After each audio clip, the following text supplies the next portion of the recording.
Greetings, this is Chris Atkinson again from the Cisco Compute Systems product group. Here to show one more update on the operating system installation features that we've added for the tech preview. This one in particular is going to be covering custom OS installation variables. So these are variables that you can insert into your own kickstarts and have Intersight use them for the deployments. So we're going to browse to the servers tab, and then I'm just going to quickly search for a range of systems. And I'm going to select two of these systems to do an installation to. So an operating system installation for these two systems. We'll go ahead and click Start. And then Next. And so we're going to choose an OS image that we've already put in place, provided the metadata for. Then we're going to click on the Custom tab here. And this is, if you're familiar with the previous tech preview, should look somewhat familiar. What's different though now is there's these configuration options. So if we take a quick look at this file, we can see that we've got some variables already in place in the file, like IP address, netmask, DNS server.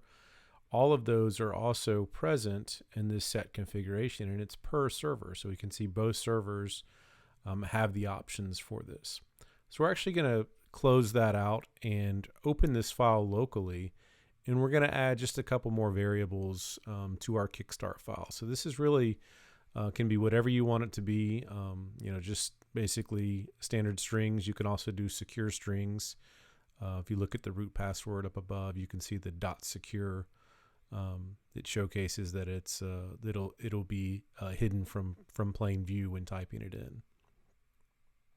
So we're going to save this file off and go ahead and reopen it in Intersight, and we'll see now that our set configuration has those two options available.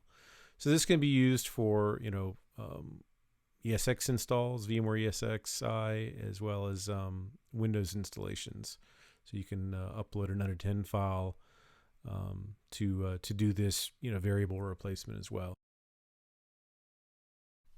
So here we're just adding some quickly adding some dummy information, and then we'll go ahead and click Next.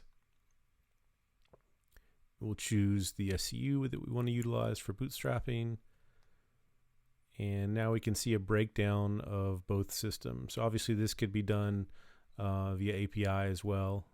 So you could provide this information via API to do your installs.